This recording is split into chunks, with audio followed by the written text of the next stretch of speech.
오늘의 말씀은 고린도전서 3장 16절, 17절 두 절의 말씀입니다. 고린도전서 3장 16절, 17절 두 절의 말씀을 함께 합독하도록 하겠습니다. 합독하시겠습니다. 너희는 너희가 하나님의 성전인 것과 하나님의 성령이 너희 안에 계시는 것을 알지 못하느냐. 누구든지 하나님의 성전을 더럽히면 하나님이 그 사람을 멸하시리라. 하나님의 성전은 거룩하니 너희도 그러하니라. 아멘. 자리에 앉으시겠습니다. 담임 목사님 나오셔서 하나님의 성전이라는 제목으로 말씀 전해 주시겠습니다.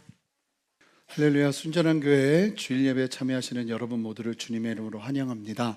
우리 함께 인사 나누실까요? 사랑하고 축복합니다. 잘 오셨습니다. 그럼 기도하고 말씀 전하겠습니다. 하나님 감사합니다. 오늘 이제 또 다른 정체성, 예수 믿고 난 다음에 우리가 어떤 정체성으로 살아야 되는지를 보게 될 텐데 오늘 말씀을 통해서 분명하게 깨닫게 하시고 보게 하여 주시옵소서. 감사드리며 예수 그리스도 이름으로 기도합니다. 아멘.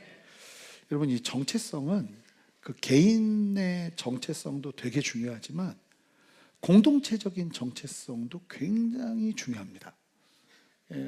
우리는 나는 저는 제 이름을 하면 이태재라는 사람이지만 저의 또 다른 정체성은 대한민국의 국민이에요. 이거는 지워지지 않는 공동체적인 정체성이죠. 그래서 나랑 아무 상관이 없는데 그 하얀 공으로 골을 넣으면 그렇게 대한민국 팀이 넣으면 좋고, 그 월드컵 때 월드컵 지금 하고 있잖아요. 우리나라가 2대1로 이긴 게 사실은 나랑 무슨 상관이에요? 근데 내가 이 대한민국의 정체성이니까 막 너무 좋은 거예요. 제가 유학 시절에 제 아내가 몇 년을 미국에 있다가 그 인천공항에 내려서 한국말을 들으니까 울더라고요. 너무 좋아서. 이게 내 나라, 내가 더 이상 버벅대지 않아도 뭐든지 원하는 걸 할 수 있는 이 나라에 왔구나 하니까 막 눈물이 나는 거죠. 저는 보면서 이게 정체성이라는 게, 그러니까 여러분, 개인이 하나님의 부르심을 받아 거듭나 주님의 백성이 된 게 맞아요. 근데 여기서 또 하나의 중요한 정체성이 우리 안에 결여되면 굉장히 어려운 거예요. 그 부분이 이제 오늘 얘기가 됩니다. 오늘 본문의 배경을 좀 아셔야 되는데, 바울이 왜 고린도전서를 썼냐면 가장 1차적인 이유가 싸움이 엄청나게 일어나고 있었습니다. 교회 안에서. 근데 특별히 어떤 싸움이 일어나고 있었냐면 교회 성도들이 이 팔을 짓기 시작한 거예요. 너무 좋은 리더들이 많았어요. 그러다 보니까 충격적인 게 뭐냐면 이 교회 안에서 바울파, 그 다음 사역을 한 사람이 아볼로거든요. 아볼로파. 그 다음에 사역도 안 했는데 어디서 듣고 또 베드로파. 근데 더 충격적인 건 또 다른 파가 있는데 무슨 파냐면 예수 그리스도파가 있었어요. 이게 얼마나 충격적인 건지 아세요? 예수님 말고도 다른 파가 있는 거예요. 나는 예수님만 바라볼 거야 하는 사람들이 한 파를 이루고, 그것 말고도 다른 것들을 바라보는 파가 막 일어난 거죠. 교회가 예수님 동급으로 누군가가 서면 큰일 납니다. 우리는 아무도 안 그러지만 진짜 큰일 나는 거예요. 근데 그 당시에 교회가 그리스도파 옆에 바울, 아볼로, 베드로가 있었던 거예요. 그러니까 이 막 싸움이 막 진짜 심각해졌고, 그리고 이 편가르기를 하기 시작하면서 어떤 일이 벌어지냐면 자기를 따르는 지도자의 이름을 내세워 영적 우월감이 생겨요. 그리고 그 잣대로 거기를 따르지 않는 사람들은 다 판단해요. 되게 위험한 거거든요. 근데 바울은 그런 상황에서 고린도 교회가 막 시끌벅적한 거예요. 막 난리가 난 거예요. 막 서로 싸우고. 그러자 바울이 고린도전서를 쓰면서 사실은 오늘 본문 전에 뭐라고 말하냐면, 너희가 왜 이러냐면 신령한 자가 아니라, 신령한 자는 산신령같이 하얀 옷 입고 수염을 기르는 사람이 아니라 성령을 따르는 자가 아니라 육신에 속한 자라 니네들이 이러고 있다 이래요. 그러니까 예수를 믿고도 오늘 말씀을 보면 성령이 내 안에 있으면서도 어린아이같이 육신에 속한 수준으로 살면 이런 일이 벌어진다는 거예요. 교회 안에서 당 짓고 팔을 형성하고 막 서로 높다 하고 사람들 무시하고 서로 싸우고 하는 일들이 왜 일어나냐면 성령의 사람이 아니라 육신에 속한 사람이 돼서 내가 하던 대로 여기서 똑같이 하는 거예요. 그러니까 그런 일이 벌어진다는 거예요. 그러면서 아무리 뛰어난 사람도 예수 그리스도 그 자리에 대신 설 수 없다. 그러면서 이 성령을 따르는 걸음을 교회가 걸어야 됨을 이야기하면서 조금 더 구체적으로 왜 우리 안에 이런 일이 일어났는가 이야기를 하면서 그 문제의 원인을 꼭 짚고 이야기하는 말씀이 16절입니다. 자, 이 배경을 기억하면서 16절 말씀을 읽어보겠습니다. 함께 읽습니다. 너희는 너희가 하나님의 성전인 것과 하나님의 성령이 너희 안에 계시는 것을 알지 못하느냐? 여러분 이게 무슨 얘기예요? 지금 이 얘기하는 이유가 뭐예요? 이 성령 안에서 바울이 무슨 얘기를 하는 거냐면 너희들이 왜 이렇게 분열하고 서로 높아지려 하며 문제를 일으키고 있는지 아느냐고 그 이유를 말하는데 니들이 쉽게 말하면 정체성이 제대로 안 돼 있어서 그런다는 거예요.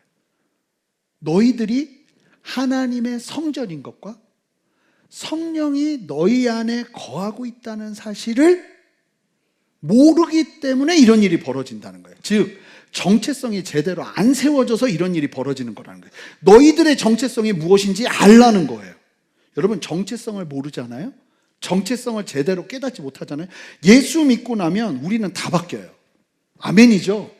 예수를 믿고 나면 나는 죽고 예수와 함께 다시 새롭게 사는 거예요. 그게 거듭남입니다. 그러고 나면 우리의 지금까지 쌓아왔던 모든 정체성은 다 버리고 주님이 진리로 말하는 정체성을 하나하나 입기 시작하는 걸음이 우리에게 필요한 줄 믿습니다. 그러니까 우리도요 광야를 지나가는 이스라엘 백성들처럼 하나님 앞에서 그냥 생각 끝까지 다 바꿔버리는 하나님의 그 정체성을 바꾸는 새로운 작업이 우리 안에도 반드시 있어야 돼요. 그래서 우리가 그걸 보고 있는 거예요. 우리는 하나님의 자녀예요. 아멘입니까? 여러분 아무리 여러분들을 함부로 이야기해도 여러분들 안에 깨어지지 말아야 될 정체성은 나는 이미 하나님의 자녀라는 사실이에요. 두 번째는 하늘에 속한 자예요. 천국 시민이에요. 하나님의 보좌 옆에 이미 나는 자리를 마련해 두고 있어요. 그리고 나서 공동체적인 부르심을 오늘 말씀이 이야기하는 거예요. 하나님의 성전이라는 것. 자, 나는 하나님의 성전이구나 하는 데서 멈추면 안 되고 이 말씀을 잘 보면 이런 의미가 있어요. 자, 왜 꺼냈어요? 교회가 왜 문제가 있느냐 이야기하면서 이 교회에 이렇게 서로 분파를 짓고 싸우는 이유가 무엇인지를 설명하는 가운데 문제의 원인을 이야기한단 말이에요. 그러면 이 오늘 본문은 개인적인 이야기가 아니에요. 공동체를 다루는 이야기예요. 자, 16절을 보시면 너희는, 너희가 이 두 단어는 다 복수명사가 사용됩니다. 그러니까 헬라어는 딱 보면 이게 한 사람에게 얘기하는 건지 아니면 여럿에게 얘기하는 건지를 알 수 있어요. 근데 너희는, 너희가 이거는 복수명사가 사용이 돼요. 그리고 하나님의 성전은 단수명사가 사용돼요. 자, 그러니까 한 사람이 하나님의 성전인 것을 알지 못하느냐 그런 얘기를 하려면 너희들이 각자가 하나님의 성전들이라는 걸 알지 못하느냐 해야 돼요. 근데 본문은 그렇게 얘기하지 않고 너희 모두가 한 성전으로 부르심받은 걸 알지 못하느냐라고 이야기하고 있다는 거예요. 만약에 제대로 이 말씀을 알지 못하면 어떻게 혼동하냐면 고린도전서 6장에서 또 비슷한 얘기를 하거든요. 그래서 내 몸이 성전이니까 술, 담배 하지 말고 거룩하게 관리해야 되는구나 이 정도 수준으로 알아버리는 거예요. 이 말씀을.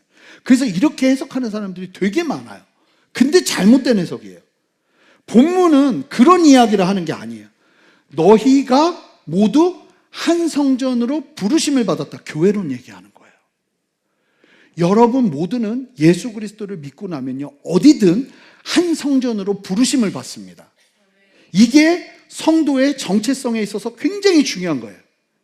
내가 어느 나라 사람이냐라고 이야기하는 것만큼이나 영적으로 나는 어떤 성전에 모여서 예배하느냐, 어떤 성전, 한 성전으로 지음을 받느냐, 이것이 굉장히 중요한 요소라는 거예요. 에베소서 2장 20절에서 22절을 보세요. 자, 눈으로 잘 따라오세요. 너희는 사도들과 선지자들의 터 위에 세우심을 입은 자라. 그리스도 예수께서 친히 모퉁이 돌이 되셔서, 자, 모퉁이 돌은 돌과 돌을 연결하는 역할을 해요. 그래서 딱 기준을 잡는 역할을 합니다. 그래서 21절 보시면 그의 안에서 건물마다 서로 연결하여 주 안에서 뭐가 되어가요? 성전이 되어가고. 이게 우리의 부르심 중에 정말 중요한 부르심이라는 거예요. 여러분, 예수 믿고 나면 성전이 되어가야 돼요. 성전이 되어가는 은혜. 근데 이게 나 혼자 성전 만드는 것뿐만 아니라 성전이 된 내가 함께 한 성전을 만드는 부르심이 있다는 거예요. 그래서 22절 보세요. 함께 한 목소리로 읽습니다. 너희도 성령 안에 하나님이 거하실 처소가 되기 위하여 그리스도 예수 안에서 함께 지어져 가느니라. 자, 그러면서 어떤 부르심이 있냐면 각자가 함께 연결되어서 지어져 가는 정체성과 부르심이 분명하게 있다는 거예요. 뭘 위해서요? 한 성전이 되라고. 그러니까 교회는 교회 안에 분파가 있으면 돼요, 안 돼요? 안 돼요 하셔야 돼요. 그래서 우리 교회는 직장군 모임 이런 거 없어요. 학교 동창 모임 절대 안 만들어요. 있을 수가 없어요. 우리는 예수 안에서 한 몸으로 지음을 받는 거예요. 이 한 몸을 방해하는 건 만들 수도 없고 만들어도 안 되는 거예요. 우리 교회는 아직 이제 부목사님들이 많지는 않지만 이 부목사님 좋아. 우리는 담임 목사. 이것도 안 돼요. 안 돼요. 안 돼요. 안 돼. 안 됩니다. 예, 맞아요. 그러시면 돼요. 예, 안 됩니다. 절대로. 서로 연결해서 함께 지어져가는 하나의 성전. 거기에 나는 그냥 한 부분일 뿐이에요. 담임 목사도. 여기서 내가 이러면 큰일 나. 그러니까 어떤 교회를 가면 목사님이 그 바울파예요. 예수님파 다음에 바울파 또 있어. 그러면 절대로 안 된다는 거예요. 왜 그러냐면, 왜 그런 짓을 하냐면 육에 속한 사람들이 많을 때 그런 짓을 해요. 성령을 따르지 않고 내가 살아온 방식대로 육체가 원하는 대로 생각하는 대로 걸어내는 사람들이 그런 짓을 해요. 사실은 짓거리라고 얘기하고 싶어요.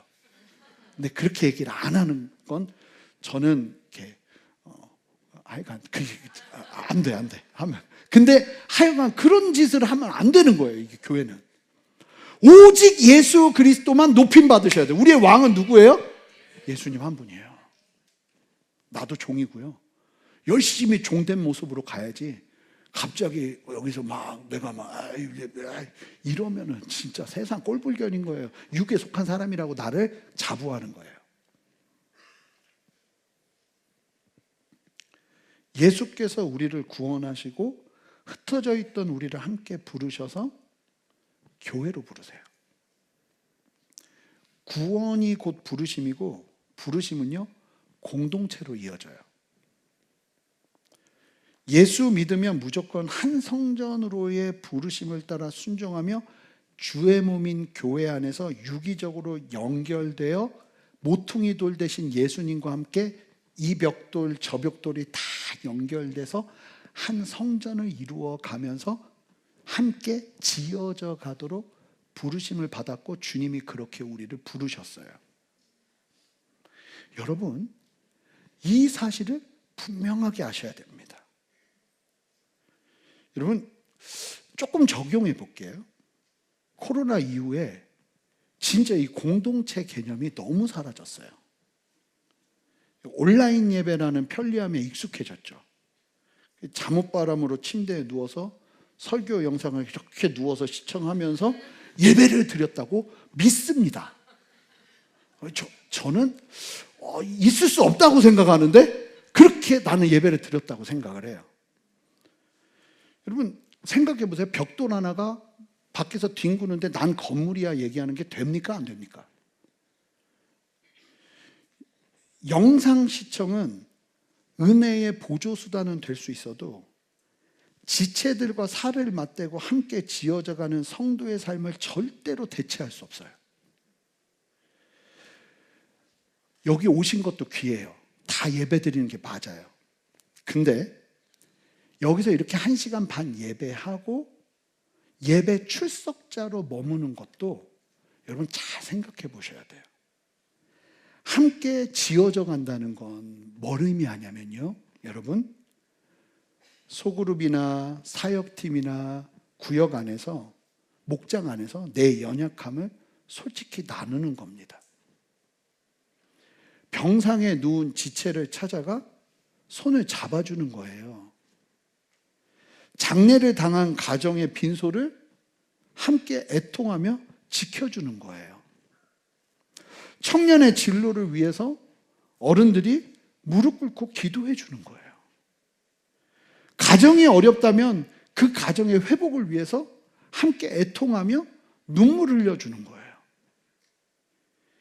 그리고 교회 안에서 또 필요한, 우리 다음 세대들이 이게 필요하다 그러면 내가 가서 섬겨주는 거예요. 여러분, 이게 예수 믿는 사람들을 향한 정체성에서 너무나 중요한 요소라는 거죠. 사역에 들어가 보세요. 마음에 안 드는 게, 제가 장담하는데 딱 들어가자마자 그 주에 마음에 안 드는 게 5-6개는 나올 겁니다. 서로가 맞춰가는 건요, 엄청 불편해요. 근데 게다가 이 교회는 이 세상이면 좀 내가 좀 맞는 사람들하고 모이는 모임으로 갈 텐데, 여기는 예수 이름으로 온갖 사람들이 다 모여 있다 보니까 희한한 사람들도 너무 많아요. 그래서 막 사역하는데 보면 왜 저렇게 하는 게 막 너무 많단 말입니다. 근데 그 안에서 왜 이러는 게 아니라 눈썹을 같이 피면서 웃으면서 그래요, 그럴 수 있어요, 이러는 게 되게 힘들어요.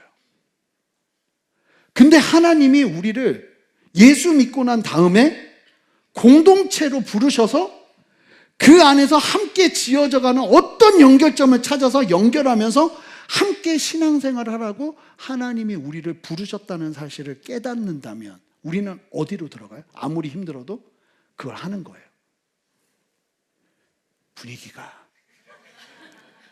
제가 선교단체 있을 때, 선교단체는 헌신하겠다고 하는 사람들이 모이니까 아주 역동적이더라고요.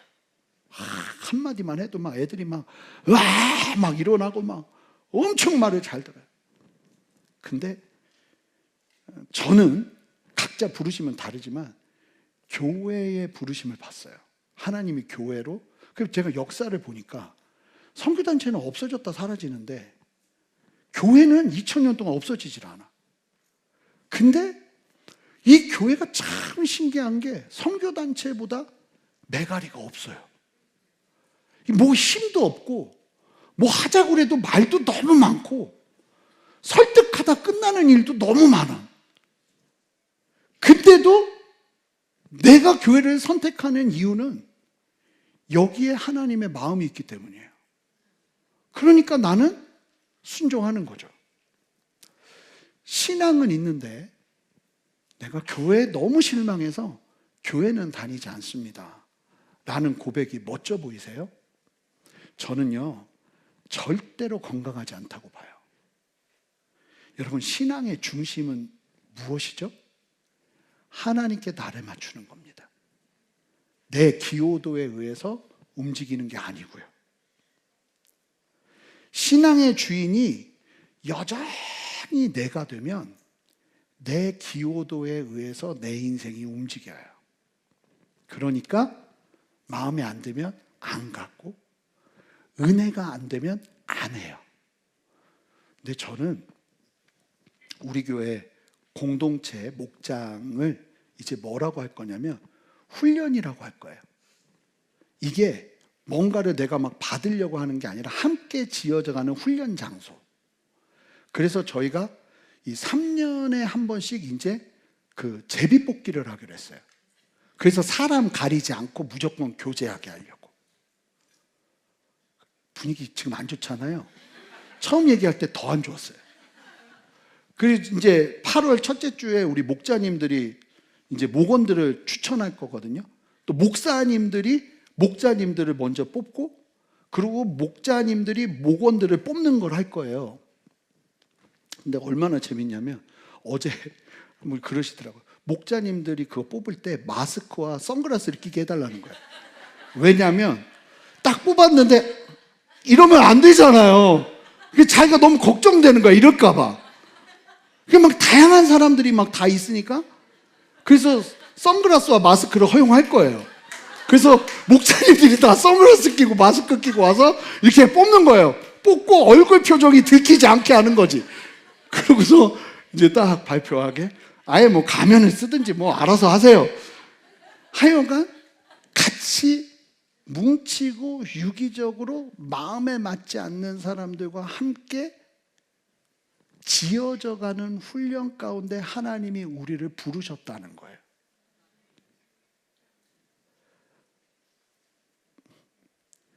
제가 이제 온라인 예배 얘기했잖아요. 이 코로나 때문에 어쩔 수 없이 온라인 예배가 생겼거든요. 근데 코로나가 끝났단 말입니다. 그럼 사실은 이 현장 예배로 다 복귀하셔야 돼요.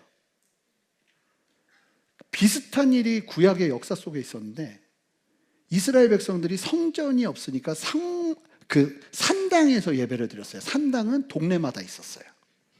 그러니까 편하죠. 절기를 어딜 안 가도 되고 산당에서 예배하면 되니까. 근데 성전을 만들었어요. 그러면 이제 산당을 없애야 되거든요. 이제 성전에서 모여야 돼. 훨씬 힘들어요. 멀리 있는 사람들은 예루살렘까지 가야 되니까 엄청난 수고와 대가지불이 필요해요. 근데 하나님이 뭐라고 하시는지 아세요? 산당 없애라 그러세요. 근데 이스라엘이 역사 속에서 어떻게 했는지 아세요? 산당을 안 없애요. 그래서 나중에 산당이 어떻게 되냐면 우상 소굴이 돼요. 이스라엘의 역사에서 왕을 평가하는데 이 왕은 하나님을 경외했더라 하는데 문제가 하나 있는데 그러나 산당은 없애지 못하였더라 하는 내용이 계속 반복돼요. 산당을 못 없애요. 사람들이 너무 편하니까. 여러분, 예배는 편리함을 위해 오는 곳이 아니에요. 여러분 생각해 보세요. 훈련은 진짜 은혜가 되는 훈련이 있어요, 없어요? 저 군대에서 훈련 받는데 각계 전투가 은혜된 적 한 번도 없어요. 아침에 일어나는 구보가 은혜된 적 한 번도 없어요. 훈련은 모든 게 은혜가 안 되더라고요.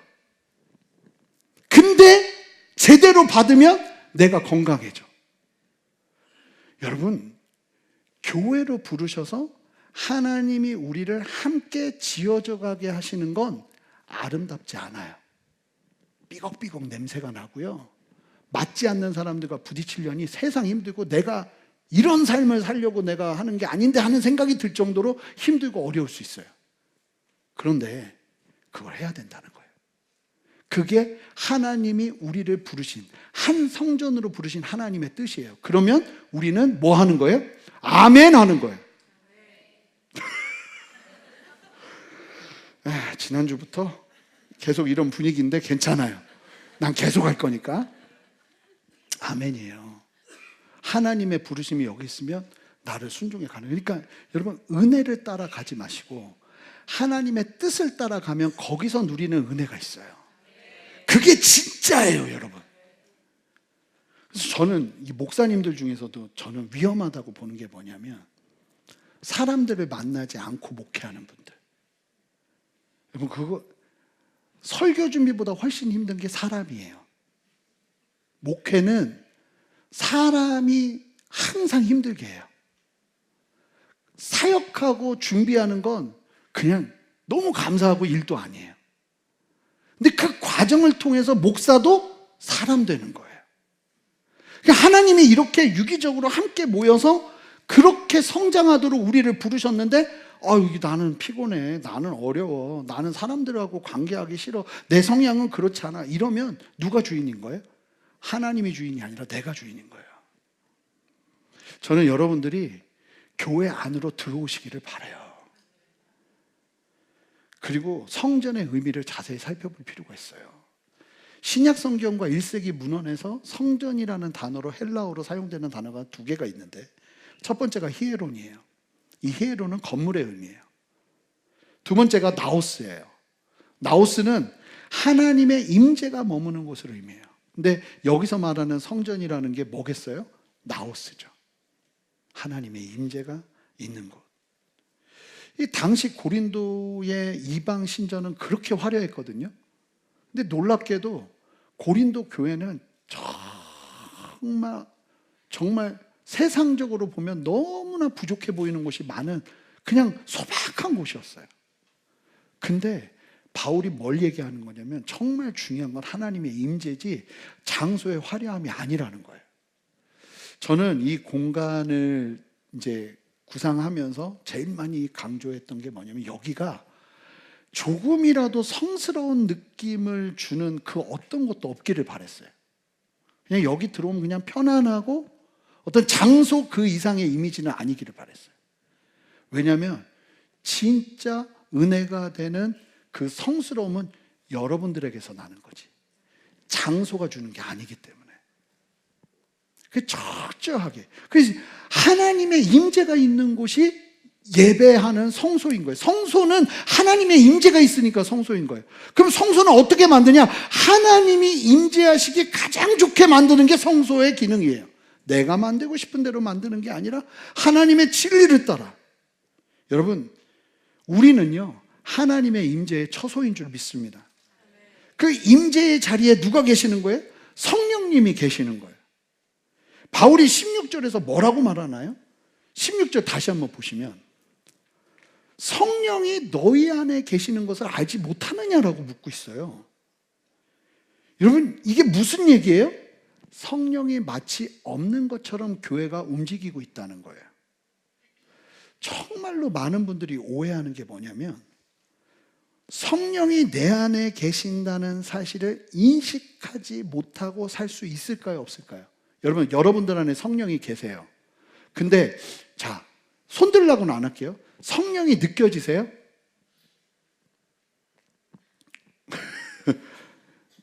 느껴지면 나도 그분처럼 되고 싶네요. 하나도 느껴지지 않을걸요? 이 사실이 무엇을 말하냐면 너희가 성령이 너희 안에 거하시는 것을 알지 못하느냐 전혀 모르고 살고 있다는 거예요. 계시는데. 성령은요 오해하시면 안 되는 게 절대로 강압적으로 우리를 막 막고 막 못하게 하고 너 이 사람 만나지 마. 여러분 기억하세요. 성령은 우리 엄마가 아니에요. 엄마처럼 다 못하게 하고 막게 하고 이거는 가지 못하게 하고 이러시지 않는다고요. 내가 가만히 있는데. 그러면 뭐가 되냐면 내 자유의지를 침해해요. 하나님은요 우리를 인격적으로 대하세요. 그 인격적인 게 얼마나 놀랍냐면 우리의 자유의지를 충분히 존중하시면서 언제까지 기다리시냐면 우리가 인식하고 그분을 높여드릴 때까지 기다리세요. 자, 데살로니가전서 5장 19절 보세요. 뭐라고 말해요? 교회를 향해서 성령을 소멸하지 말래요. 소멸하지 말라는 단어가 불 꺼뜨리지 말라는 원문의 의미예요. 성령을 꺼뜨릴 수 있다는 거예요? 없다는 거예요? 마치 성령의 불을 쫙 밟아가지고 불길도 없게 만들 수 있다는 거예요? 없다는 거예요? 성도가 있다는 거예요. 사도행전 7장 51절을 보세요. 목이 곧고 마음과 귀에 할례를 받지 못한 사람들아 너희도 너희 조상과 같이 항상 성령을 거스르는도다. 아니 성령이 거하는데 성령을 거스를 수 있다는 거예요? 없다는 거예요? 있다는 거예요. 그러니까 성령님은요 얼마나 인격적이시냐면 우리가 인정해드리고 묻지 않으면 끝까지 우리 안에서 기다리세요. 그러니까 제가 사실은 몇 달째 계속 성령께서 주시는 감동 안에서 만나라는 목사님이 있어요. 그 고아 사역하는 그 이제 고아에 있던 보육원에 있던 친구들이 20살이 돼서 정착하면 하는 그들을 위한 공동체를 만들어서 작년에 이제 예배를 시작했단 말이에요. 제가 거기 가가지고 예배할 때 같이 축복해주는 시간도 갖고 그랬단 말이에요. 그 목사님을 만나라는 감동을 몇 달째 주셨는데 제가 계속 무시하고 있어요. 근데도 저는 성령의 감동을 또 따를까요? 안 따를까요?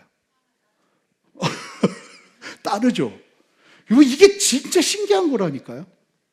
성령님은 그렇게 인격적인 분이세요. 내가 성령님을 인정하고 주시는 감동, 내가 이제 이렇게까지 얘기했으니까 난 그분을 만나야 돼요.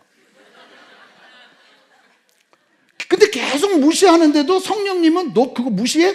그럼 오늘부터 기름 부음 끝. 설교 준비 넌 어려울 것이야. 이러지 않으신다고요. 또 설교 준비하는데 막 나한테 막 샘솟듯이 은혜를 주세요.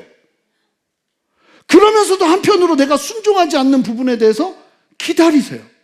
생각해 보세요. 성령님이 만약에 내가 뭐 하나 안 할 때마다 나를 막 강압적으로 하신다면 여러분 절대로 여러분들의 삶을 제대로 살아낼 수가 없을 거예요.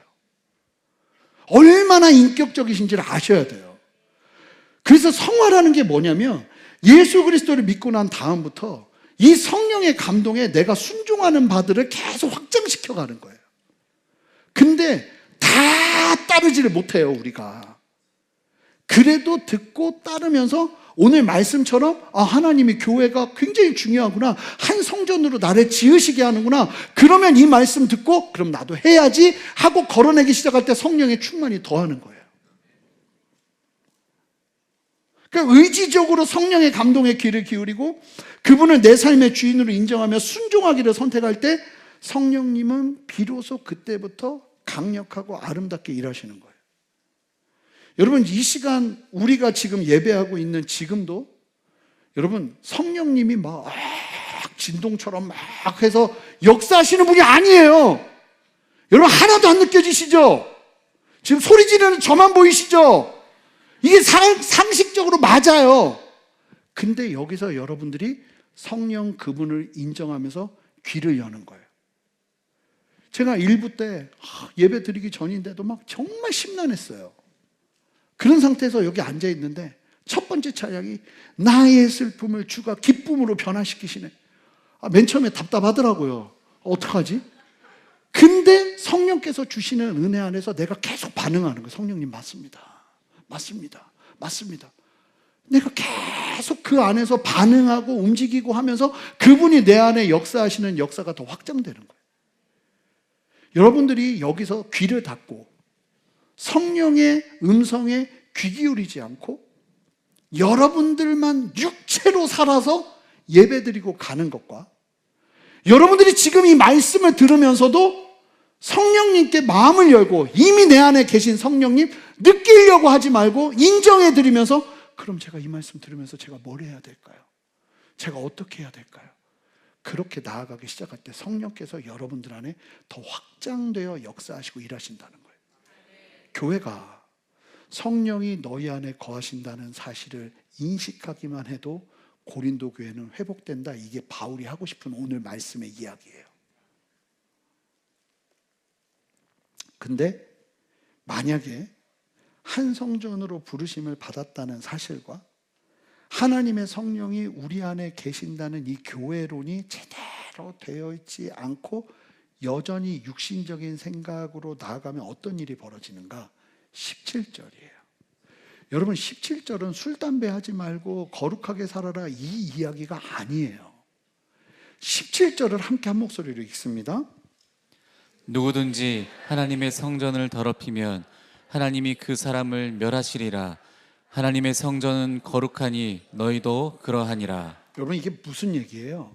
누구든지 하나님의 성전을 더럽히면 이거를 진짜 술, 담배 하지 말고 나 깨끗하게 살고 거룩하게 살아야지 이 말씀을 해석하는 분들이 굉장히 많거든요. 근데 그 말씀이 절대 아니에요. 여기서 누구든지 하나님의 성전을 더럽히는 건 뭘 얘기하는 거예요? 교회 흔드는 걸 얘기하는 거예요. 교회를 혼란스럽게 하는 걸 얘기하는 거예요. 당시 고린도 교인들이 당을 짓고 인간의 지혜를 자랑하며 교회를 분열시키고 있었잖아요. 그 부분을 얘기하는 거예요. 여러분, 제가 사실은 이런 설교하기가 되게 힘들어요. 그래서 힘들었어요. 왜 꼭 내 안위를 보장받기 위해 설교하는 느낌이잖아요. 이게. 여러분들 교회 흔들면 혼나요. 이 얘기하는 거잖아요. 지금 나 이 얘기가 싫다고요. 근데 말씀이 얘기하는 거니까 이거 전해야죠. 뭐라고 말하냐면 보세요. 하나님의 성전을 더럽히면 하나님이 그 사람을 멸하실 거래요. 여기서 멸한다는 거 죽이겠다는 게 아니에요. 지옥 보내겠다는 게 아니에요. 여기서 멸한다는 단어는 현세적인 심판과 영적 징계를 반드시 이 땅 가운데서 보일 거라는 거예요. 원문을 보잖아요. 너를 엉망으로 만들겠다는 의미예요.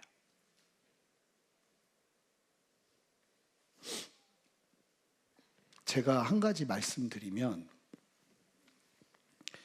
절대로 교회 흔드는 일은 하지 마세요. 만약에 이제 진짜 이게 우리 교회 얘기가 아닙니다. 그리고 여러분들도 아마 그런 일들을 많이 겪으셨겠죠. 막 진짜 힘든 일이 보이고 답답하면 조용히 나오시면 돼요. 제가 보잖아요. 조심스럽지만 억울해요. 힘들어요. 막 그 사람이 막 너무 억울하고 힘든 상황에서 교회 막 이렇게 하고 나가잖아요. 제가 이렇게 보잖아요. 그러면 희한하게 거기에서 상처를 엄청 받아요. 그리고는 자기 의에 갇혀서 신앙생활을 해요. 그래서 한 10년 후에 이렇게 만나보잖아요. 그러면 행복하게 더 나은 신앙생활을 하는 사람들을 보기가 어려워요. 오히려 사람이 너무 냉소적이고 또 막 억울해서 막 답답해서 나온 사람들끼리 막 교회를 하는데 거기서 더한 싸움이 일어나. 서로 막, 왜냐하면 자기의가 막 가득하니까 이게 참 신기해요. 잘 보잖아요. 엉망이 돼 있어요. 신앙생활이. 건강하죠. 그러니까 하나님의 말씀은 정확하니까. 여러분, 어떻게 성전을 더럽힐까요? 제가 볼 때는 망치로 더럽혀지는 일은 없어요. 혀로 더럽혀져요. 혀로. 성전 기둥을 망치로 부수는 사람은 없어도 혀로 부수는 사람은 많습니다. 이 혀가 어마어마하게 강력합니다. 여러분, 부정적인 말이 여러분들의 입술에 올라올 때 3가지만 기억하세요. 첫 번째, 특히 교회 생활할 때 첫 번째, 이 말이 사실인가를 확인하십시오. 한 사람 얘기만 절대로 듣지 마세요. 아멘. 이 교회는 제가 보니까 놀라운 곳인데, 아니 때는 굴뚝이 아니라 굴뚝이 없는데도 연기가 나요. 그러니까 이게 진짜 사실인지 확인되지 않으면 함부로 움직이지 마세요. 여러분들의 마음을 표현하지도 마시고 동조도 하지 마세요. 두 번째, 이 말이 꼭 필요한가 생각해 보세요. 그리고 세 번째, 이 말이 사람을 세우는가 죽이는가를 생각해 보세요. 하나라도 아니잖아요. 그러면 자, 아멘을 준비하고 들으세요. 삼키세요. 자, 삼키자 외쳐볼까요? 삼키자. 네. 삼켜요. 그거 뱉으면 더 큰일 납니다. 두 번째, 편가르기예요. 고린도 교회가 바울파, 아볼로파로 만들었다면 우리는 출신과 세대와 직분과 심지어는 개인 성향으로, 그래서 제가 이제 고향이 대전이다 얘기하니까 또 그렇게 대전인 분들이 좋아하시더라고요. 아니에요. 저는 정말 우리나라 모든 도와 시를 사랑합니다. 그럴 수가 없는 거예요. 우리는 다 하나예요. 그죠? 내가 어디 출신이다, 어디 사람들이다, 아유 동양인, 이런 얘기도 하지 말자고요. 여기서. 그리고 막 청년과 이 장년이 더 하나 돼야 돼요. 절대 우리 교회에서 꼰대 뭐 이런 거 얘기하면 진짜 큰일 나요. 요즘 것들은 이런 얘기해도 큰일 나요. 안 돼. 그리고 세 번째, 냉소적인 것도 문제예요. 팔짱 끼고. 왜 이 모양이야? 참 이것도 불행한 거예요. 여러분, 교회 생활 하려면 적극적으로 함께 하는 거예요. 비판의 자리에서 내려와서 기도의 자리로, 구경꾼의 자리에서 내려와서 섬김의 자리로 서시는 저와 여러분 되시기를 바랍니다. 제가 몇 번 설교했지만 수영로 교회 정필도 목사님이 돌아가시기 전에 그렇게 성도들한테 그러셨잖아요. 닥치고 기도. 아니 뭐 쓸데없는 소리 좀 말고 기도, 그러면 다 해결이 된다는 거예요. 사람 관계는 이게 뭐 진짜 별거 아닌데 뉘앙스에 따라 말이 달라지고, 목사님이 그랬대. 목사님이 그랬대? 이 순간 얘기가 달라져요. 그때 진짜 무서워. 같은 말도 어떤 권사님이 이러이러했대. 이러이러했대. 이러는 순간 얘기가 달라지는 곳이에요, 여기가. 그러니까 여러분 진짜 얼마나 웃기냐면, 제가 되게 존경하는 목사님이 제일 힘들었을 때를 얘기하는데, 권사장님이 교회를 떠났대요. 왜 떠났냐면 주방 권세를 잡고 있었는데 김장을 하다가 어떤 젓갈을 넣느냐로 싸웠대요. 근데 다수의 본인들이 원하는 젓갈파가 이겼어. 너무 분해서 집에 가서 분노를 삭히지 못하고. 근데 뭐 그런 얘기 하니까 또 그러더라고요. 이게 그렇게 무섭대요. 만약에 젓갈을 주장해서 막 우겨서 넣어서 김장을 하면 1년 동안 이 젓갈 때문에 맛없다는 소리를 또 다 들어야 된대. 그래서 우리는 식당을 만들지 않는 아름다운 공동체입니다.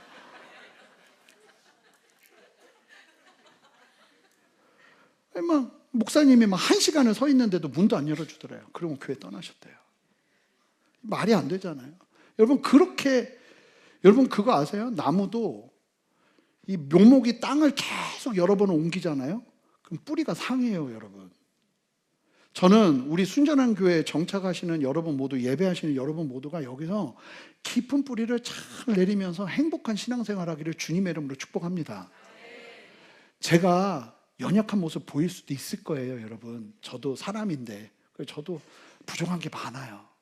근데 방향성이 건강하고 온전하게 가잖아요. 해 아래 새 것도 없고 함께 주님 앞에서 묵묵히 부르심 따라 가는 거예요, 여러분. 자기 의에 갇혀서 방관하고 냉소적으로 교회를 무너뜨리는 경우도 굉장히 많은 거예요. 근데 잘 보라는 거죠. 하나님이 이러신 분이니까 이 부르심 안에서 온전한 정체성을 반드시 가지라는 거예요. 정체성이 분명하지 않으니까 이상한 걸로 서로가 다투고 싸우고 상처받고 힘들어지고. 근데 참 저는 오늘 말씀이 진짜 은혜가 되는 게, 너 진짜 성령이 네 안에 거하신다는 사실, 네가 정말 한 성소로 부르심을 받았다는 사실만 제대로 알아도 이렇게 살지는 않는다는 거예요. 근데 우리가 그거를 잊어버리니까 계속 문제가 일어난다는 거예요. 삶 속에서 성령이 내 안에 계시는데 내가 계속 그 불을 꺼뜨려요. 내 마음대로, 내 뜻대로. 그분을 인정해드린, 그러니까 가면 갈수록 성령의 자리가 더 커져야 되는데, 예수 믿을 때는 성령이 이만큼 자리하고 계셨는데 한 15년 지나니까 성령은 쫙 구트멍이에서 그냥 쪼그리고 계시는 그런 상황을 만드는 일이 너무나 많이 벌어진다는 거죠. 여러분, 처음에 성령께서 이 정도 자리 잡고 있으면 어떻게 돼요? 10년 되면 이 정도 자리 잡으셔야 되는 게 맞는 거죠. 그러니까 여러분들이 살면서 순종을 놓친다면 정말 불행한 신앙인이 되는 거예요. 방관하고 그냥 그저 거기에 머무는 신앙에 있는다면 정말 불행해지는 거예요. 주님의 뜻이 무엇인가 보고 따르고 순종하는 걸음이 반드시 있어야 되는 거죠.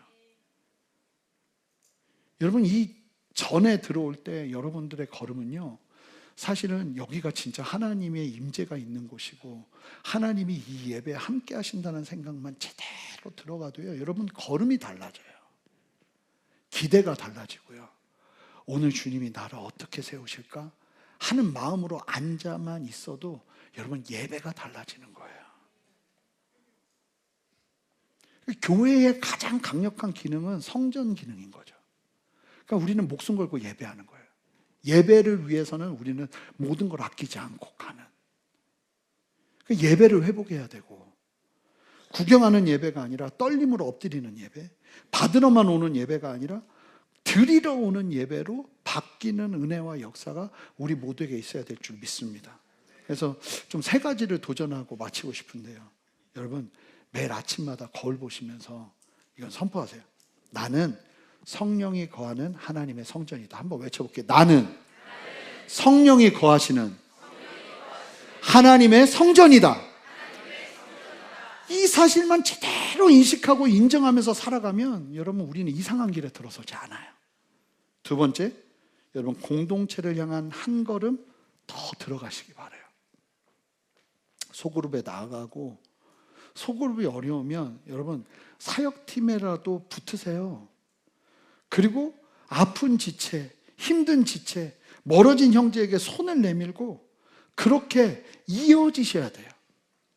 잘나서 이어지는 사람들이 아무것도, 그럼 여러분 목장이요, 여기는 너무 편해, 다 너무 좋아, 그러면 빨리 거길 떠나셔야 돼요. 왜냐하면 여기는 훈련이 안 돼요. 나한테 훈련이 하나도 안 돼요. 그냥 좋은 거지. 그러면 나는 여기는 아닌데 하고 개척자의 정신도 나가는 은혜가 필요한 줄 믿습니다. 근데 여기 들어갔더니 보통 사람이 아닌 사람이 앉아있어요. 막 웬만해서는 그를 막을 수 없어. 막 말만 하면 막 사람들 다 상처 주고 있어. 그러면 내가 있어야 될 곳인 거예요. 우리 교회가 감사한 게 저희가 어떻게 했냐면 3년마다 다시 제비뽑기를 하기로 했어요. 그래서 놀라운 건 3년만 버티면 돼요. 그리고 내가 약속한 게 뭐냐면 3년 버티는 게 너무 어려운 현실을 우리가 만나면 2년으로 줄이겠다 그랬어요. 그 2년마다 그걸 하자. 그래서 같이 얽혀서 부딪히는 걸음을 반드시 걸어야 돼요. 제가 좋은 걸음만 걸었으면 절대로 제 모습은 아니에요. 맨날 나를 태클 걸고 힘들게 하고 어렵게 하고. 근데 그때마다 나는 무슨 기도를 했냐면, 하나님 어떻게 해야 됩니까? 성령이 그분께 여쭤봤어요. 제가 이민사회 때 사역하러 간 교회가 다 나를 내쫓으려고 그랬어요. 찬양 인도한다고. 다는 아니고 많이. 말 잘해야 되니까 많이 나를 내쫓으려고 그러고 나를 너무 괴롭혔어요. 죽겠는 거예요. 내가 왜 뭐 하자고 내가 여기서 이러고 있어. 나를 원하는 다른 교회들은 많지는 않지만 있어요. 그러니까 가면 되는데 나는 왜 여기 있어야 돼? 그렇게 해서 내가 만약에 가면 나 지긋지긋해, 나 이렇게 싫어하는데 나 떠달란다 하고 만약에 내가 떠나면 나는 하나님의 사람이 아니에요. 기도했어요. 하나님 어떻게 해야 돼요? 그때 하나님이 진짜 이럴 때는 빨리 대답하시는 하나님. 태자야 버텨, 견뎌, 내가 그러라고 너 보낸 거야. 그러시더라고요. 기절했어요. 스트레스 받아서. 그래도 있는 거예요. 이유가 있겠지. 제가 그 다음에 사역지를 갔는데, 이야, 여기는 부목사들과 막 이 모든 상황이 막 동물의 왕국이야. 들어가자마자 6개월 만에 기절을 했어요. 밥 먹고 나오다가 너무 스트레스를 받아가지고. 여기는 있었다가 내가 죽을 것 같은 거예요. 그러면 내가 떠나요? 그러면 나는 하나님의 사람이 아니죠. 기도했어요. 하나님 어떻게, 그러면 그렇게 빨리 얘기하셔. 너 내가 말할 때까지 거기 있으라고. 내가 너한테 가르칠 게 많다고. 그 다음부터는 죄가 아닌 건 다 했어요. 그냥 철저하게 맞춰서 죄가 아닌 건 다 했어요. 그러면서 재밌게 지냈어요. 그러니까 하나님이 이제 그만 옮기시더라고요. 이게 제가 잘 살았다는 얘기를 하고 싶은 게 아니고, 우리의 가장 근본적인 부르심은 하나님의 뜻이라는 거예요. 그 뜻이 하나님이 우리를 한 성전으로 부르신다면 그 성전이 되는 거예요. 그리고 그 믿음의 걸음을 걸어내는 거예요. 여러분 절대로 혼자 계시지 마세요. 신앙생활 혼자 하지 마세요. 위험한 거예요. 여러분 성숙한 거 아니에요. 여러분 굉장히 막 묵상도 잘 되고 은혜도 크죠? 왠지 아세요? 걸리는 게 없으니까 은혜가 큰 거예요. 오해하시면 안 돼요. 신앙생활이 막 성장한 것 같죠? 여러분 그런 사람들마다 특징이 뭔지 아세요? 사람 조금만 힘든 사람 붙으면 난리가 나고 싸우고 난리 나요. 제가 그러지 않은 사람을 본 적이 없어요. 굉장히 성숙한 줄 알아요. 근데 막상 사람 붙여놓으면 막 못 견디고 난리가 나요. 여러분 진정한 성숙은, 여러분 예수님이 진정으로 성숙하실 때, 우리가 새벽 예배 말씀 마가복음에서 보지만 예수님이 세리들이 예수님을 초대해요. 같이 밥 먹어. 진정한 성숙은요, 가난한 데 처할 줄도 알고 부유한 데 처할 줄도 아나 모든 상황에서 자족하는 법을 배우는 게 성숙이에요. 나는 이런 성향은 안 되고, 그래서 막 성숙하다고 말하는데 나중에 이제 60세, 70세 되면 할 수 있는 게 아무것도 없어요. 이 사람도 안 되고 저 사람도 안 되고 이런 상황도 안 되고 저런 상황도 안 되고 너무나 고결한 삶만 살아요. 여러분, 이게 성숙이에요? 아니거든요. 진정한 성숙은 뭐냐면 옛날에는 저런 사람은 나 절대로 안 만났어. 근데 지금은 만나도 웃을 수 있고 누가 나보고 그거 거짓말 아니냐는 거예요. 말도 안 되는 소리를 하는데도 은혜가 되네요. 아유, 힘드시죠? 내가 볼 때는 모든 사람이 힘들게 하고 있어. 근데 그분한테 어깨 이렇게 힘드시죠? 제가 다 그런다는 거 아니에요. 여러분들한테 그런다고 목사님 이러는 거 아니에요. 이러시면 안 돼요. 그런다는 거예요. 그럴 수 있는 힘이 생기더라고요. 여러분, 여기로 가는 거예요, 우리가. 그래서 주님 안에서 훈련받으면서 함께 성전으로 지음을 받아서 세워져 가면서 많은 사람들을 품을 수 있는 나무가 되는 거죠. 내가 품으려고 하는 게 아니라 그냥 내 안에 그늘이 많이 생기는 거예요. 옛날엔 나는 그늘이 없었어요. 누구도 내 옆에 못 와. 나는 너무 무서운 사람이에요. 근데 주님 안에서 이리저리 훈련받다 보니까 내 안에 나도 모르게 그늘이 많이 만들어졌어요. 그래서 보니까 이 사람도 여기서 쉬고 있고 저 사람도 여기서 쉬고 있고, 이게 성숙이라는 거예요. 저는 우리 순전한 교회 모든 성도님들이 그런 성숙이, 애들이 예수님한테 애들이 막 달려들었어요. 그 당시에는요, 어른한테, 특히 영성 있는 사람이다 싶은 사람한테 달려들면 비 오는 날 먼지 나게 맞습니다. 애들이 예수님께 달려들었다는 건 예수님이 어떻게 다니셨는지를 알 수 있어요. 애들 보면 이게 예수님의 모습이었다는 거예요. 애기 때문에 안 되고 세리기 때문에 안 되고 창기니까 안 되고 저러니까 안 되고 이러니까 안 되고, 이거는 예수님이 아니라는 거예요. 우리 예수님은 누구라도 다가갈 수 있고 누구라도 같이 자자고 할 수 있고 누구라도 우리 집에서 밥 먹자고 할 수 있는 분이 예수님이셨다는 거예요. 이 걸음이 우리 안에 있어야 된다는 거예요. 하나님의 영광의 임재의 처소가 될 때 우리가 그렇게 세워져 가는 거예요. 사랑하는 성도 여러분, 이 순전한 교회에 함께 하시는 여러분 모두가 이곳에서 건강한 뿌리를 내리고 교회의 일원으로 함께 서서 가는 은혜의 걸음을 걷기를 주님의 이름으로 축복해요. 예배를 드리면서 여러분들이 이미 그 길에 서신 거예요. 그리고 우리가 함께 모인 이 교회는 창조주 하나님의 영이 거하는 나우스예요. 그렇게 서기 시작할 때 하나님이 우리의 인생을 어떻게 이끄시는지 보자고. 이 정체성, 한 성전으로 부르신 정체성이 새로워지는 저와 여러분 되시기를. 오늘 집에 가서 알아 누울 것 같아요. 저는 설교가 이렇게 힘드네요. 주님, 기도하겠습니다. 주님, 우리의 주도권을 예수님께로, 내가 원하는 선호도가 아닌 주님의 진리로 그 모든 기준을 맞추며 살아내는 믿음의 걸음이 우리 모두에게 있기를 소망합니다.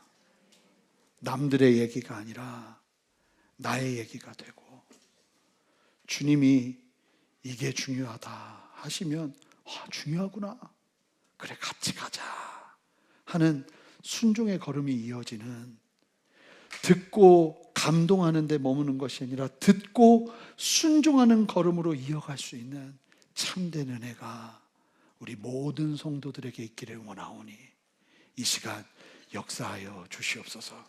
감사드리며 예수 그리스도 이름으로 기도합니다. 아멘. 우리 다 같이 일어서시겠습니다.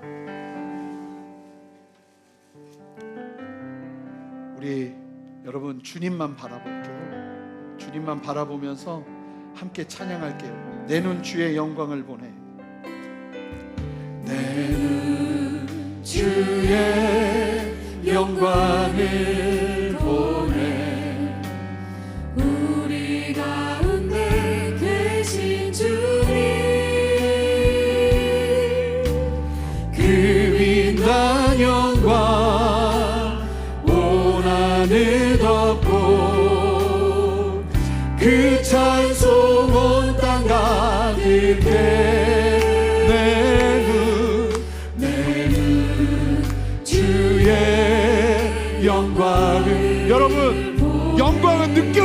아니라 보는 거예요. 서신 주님, 주님의 얼굴은, 주님의 얼굴, 믿음의 눈으로 바라보며 주님 앞에 고백합시다.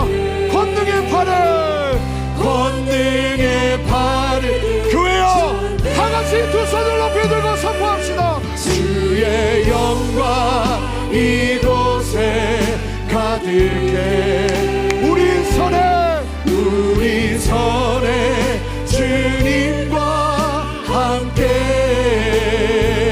찬양하며 우리는 전진하리. 모든 열방 주 볼 때까지. 한 번 더 고백합니다. 내 눈 주에, 내 눈 주의 영광을 보내.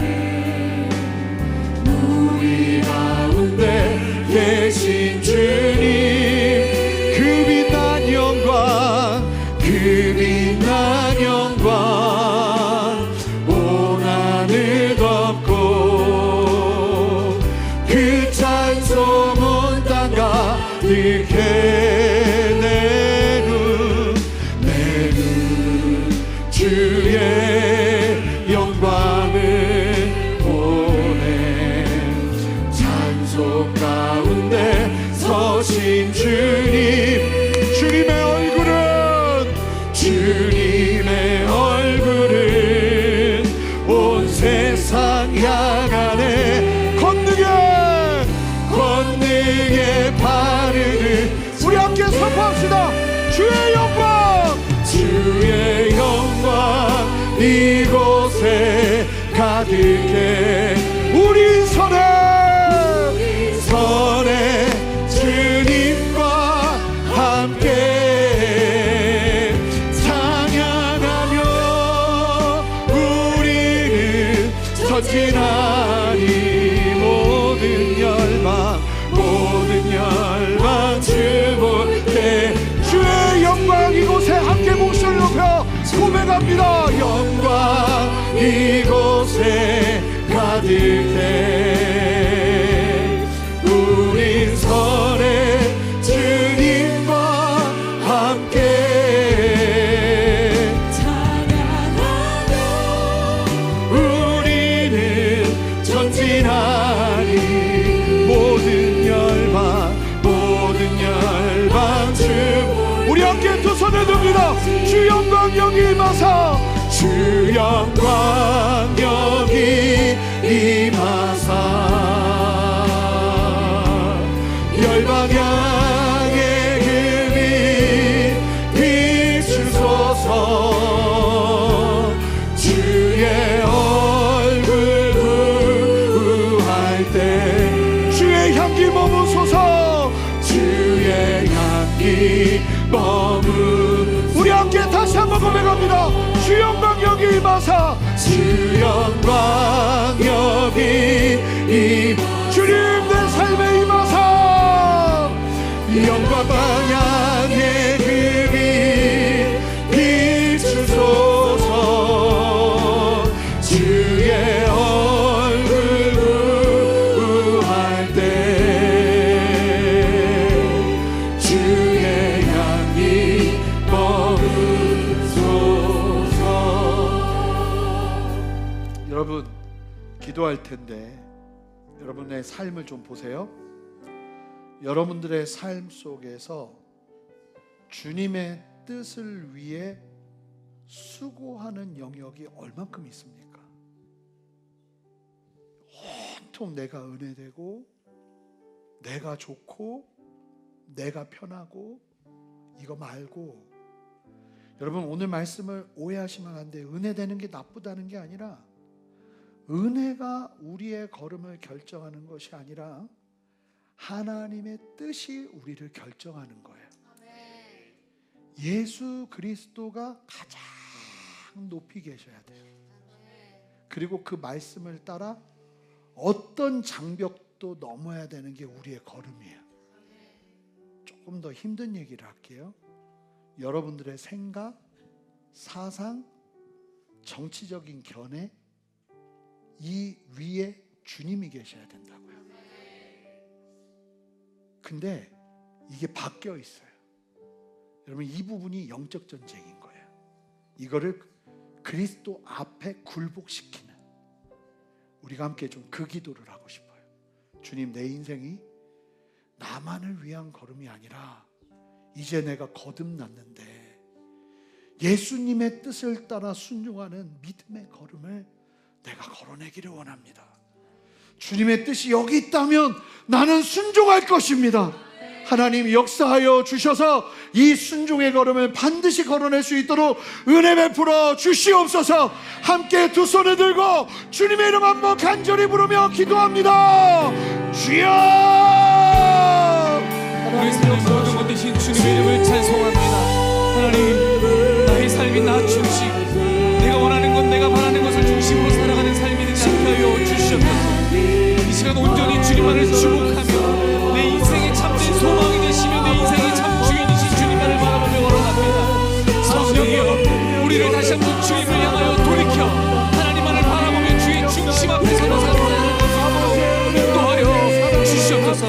주님 중심의 삶이 나의 삶이 되게 하여 주시옵소서. 주의 뜻을 따라 순종하며 걸어가는 걸음 걸어갈 수 있도록 주님 인도하여 주시옵소서. 나의 생각, 내가 원하는 것, 내가 옳게 여겨지는 것, 그것을 중심으로 살아가는 삶이 되지 않게 하여 주시옵소서. 주의 말씀이 내 삶의 중심이 되게 하여 주시고 주의 말씀이 하나님의 뜻이 내 삶의 소망이 되며 그 중심의 삶을 온전히 살아가는 삶이 되지 하여 주시옵소서. 오직 주님만을 바라보며 오직 주의 뜻을 따라 내가 믿으며 걸어가기 간절히 소망합니다. 아버지의 말씀 앞에 더 순종의 걸음 걸어가게 하여 주시고 주의 뜻 앞에 적극적으로 담대히 믿으며 걸어가는 걸음 걸어갈 수 있도록 성령 하나님, 나의 삶을 인도하여 주시옵소서. 오직 주님이 나의 삶의 주인이십니다. 오직 주님이 나의 삶의 참된 소망이십니다. 오직 그 진리의 말씀과 그 기준 앞에서 온전히 살아가는 삶이 나의 삶이 되게 하여 주시옵소서. 성령이여, 충만히 역사하여 주시고 성령이여, 내 삶을 충만히 다스려 주시옵소서. 그 뜻과 그 말씀 앞에 온전히 한 걸음 한 걸음 담대히 걸어가기 시작할 때에 아버지의 뜻 앞에서 풍성한 주의 나라를 이루며 나아가는 삶이 내 삶 되게 하여 주시옵소서. 하나님의 마음, 하나님의 뜻. 두 번째로 기도할 텐데, 여러분들이 성령님을 무시하시잖아요. 그러면은 성령님은 무시당하세요. 이게 놀라운 거예요. 하나님이 그러면서도 여러분들이 인정하면 또 바로 역사하세요. 그러니까 하나님의 사랑을 오래 참고 너무나 놀라운 사랑 그 자체이신 거예요. 여러분, 무시하는 걸음이 아니라 내 삶의 지경에서 성령을 따라 순종하는 걸음이 확장되기를 원합니다. 성령님, 내 안에 더 충만하게 역사해 주십시오. 주시는 감동, 주시는 뜻 하나도 소홀히 여기지 않고 주 앞에 서겠습니다. 주님 역사하여 주시옵소서. 그렇게 나 성령의 사람, 육체에 속한 자가 아니라 신령한 자가 되기를 원하오니 하나님이 일으켜 세워 주시옵소서. 여러분, 초신자도 할 수 있는 걸음이에요. 인정만 하면. 여러분, 두려워하지 마세요. 우리 다 같이 두 손을 듭시다. 성령님, 내 안에 충만하게 역사하여 주셔서 아버지 성령의 인도하심과 성령을 인정하는 걸음을 걸어내게 하여 주시옵소서. 느끼려 하지 않겠습니다. 순종하겠습니다. 붙들어 주시옵소서. 함께 주님의 이름 간절히 부르며 기도합니다. 주여! 성령 하나님, 이 시간 우리의 마음과 우리의 생각을 주장하여 주시옵소서. 성령의 충만함으로 내 삶을 이끌어 주시고 이 시간 성령의 충만함으로 함께하여 주셔서 성령의 사랑 되게 하여 주시옵소서. 성령의 이끄심을 따라 순종의 걸음 걸어가는 걸음 걷게 하여 주시옵소서. 성령의 이끄심 따라 성령의 충만한 삶 살아가게 하여 주시옵소서. 성령이여, 더 충만히 역사하여 주시고 성령이여, 더 충만히 주장하여 주셔서 그 놀라우신 하나님의 그 기름 부으신 가운데 날마다 그 걸음 따라 순종의 걸음 걸어가게 하여 주시옵소서. 성령의 감동이 내 안에 더 풍성하게 일어나기 소망합니다. 성령의 충만함을 함께 하여 주시고 아버지 하나님의 은혜 붙들고 나아가는 걸음 걸어갈 수 있도록 인도하여 주시옵소서. 성령이여, 충만히 역사하여 주시옵소서. 다는 아닐 것 같은데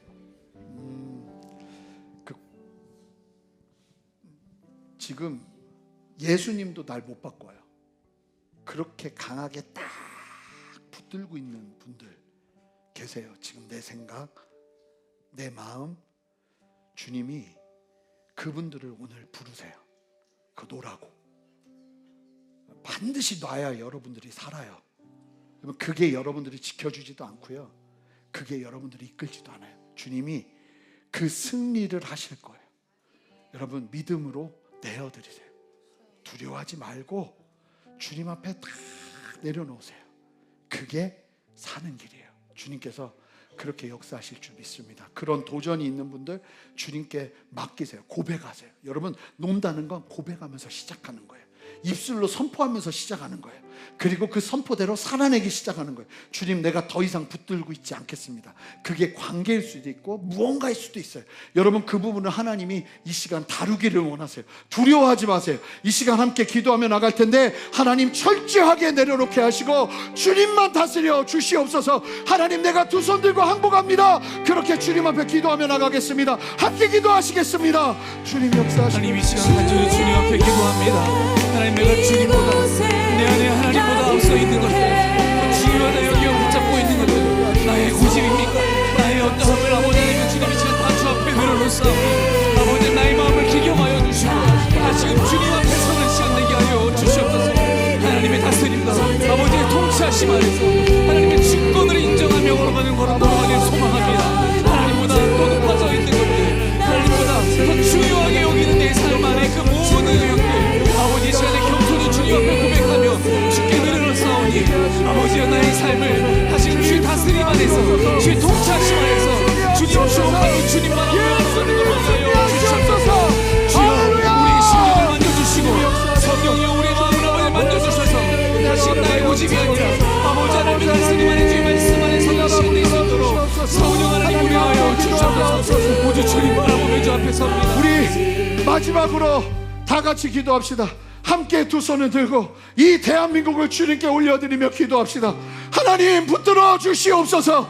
하나님, 국론이 나뉘어지고 분열된 이 대한민국 하나님의 손안에 있기를 원합니다. 하나님, 온전하게 하나 되게 하시고 아버지의 주도적인 일하심을 놓지 마시옵소서. 함께 주님의 이름 간절히 부르며 나라를 위해 기도하고 마치겠습니다. 기도합니다. 주여,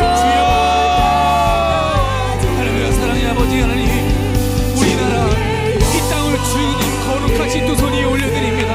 하나님, 이 땅의 분열이 그치게 하여 주시고 다툼이 그치게 하여 주시고 하나님, 고집이 그치게 하시고 아버지 아집이 떠나가게 하시며 다시금 주 안에서 하나 되어 주님의 나라를 누리며 나아가는 삶이 아버지 이 땅 가운데 이루어지게 하여 주셔서 하나님의 뜻이 아버지 이 땅 가운데 다시금 이루어지는 놀라운 주의 나라 하나님 누리게 하여 주셔서 더 많은 주의 그리스도인들이 하나님 앞에 서게 하여 주시고 하나님의 영광과 주의 은혜 가운데 하나님 주의 많은 두 손 높이 들고 주 앞에 서는 나라 되게 하여 주셔서 아버지 하나님, 주님 이 땅을 다시 한번 주셔서 주님과 함께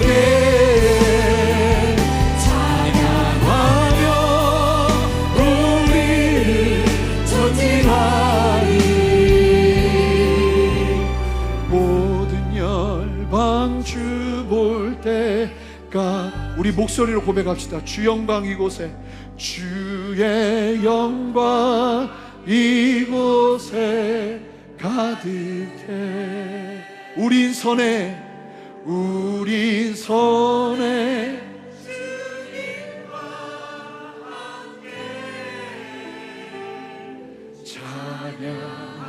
찬양하며 우리는 전진하리.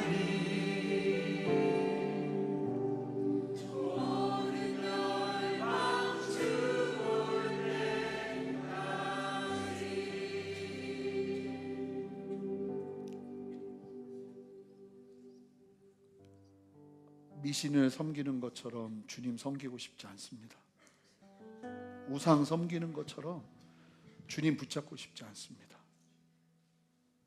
주님은 우리를 주님의 자녀 삼으시고 하늘 권세를 주시며 이 땅을 살아낼 수 있는 모든 조건과 상황과 환경을 주셨음에도 우리가 알지 못해서 깨닫지 못해서 누리지 못하고 있는 영역들 이제 하나하나 성취해가며 이 땅에서 내가 살아야 되는 이유와 목적을 깨닫고 주님 앞에 서는 참된 은혜가 있어지기를 원합니다.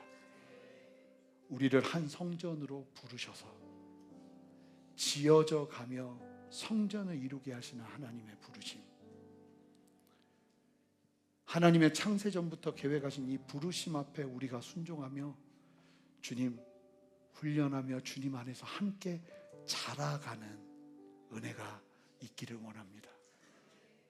이 정체성이 무너지지 않게 하시고 하나님이 우리를 세우시며 기대하시는 그 모든 정체성들이 우리 안에 회복되면서 일어나는 아버지의 은혜의 역사를 우리의 삶의 자리에서 볼 수 있도록 은혜 베풀어 주시고 지독하게 자리 잡은 자기 중심의 신앙에서 하나님 중심의 신앙으로 바뀔 수 있는 성령의 은혜와 역사를 우리의 순종 가운데 이루어 주시옵소서.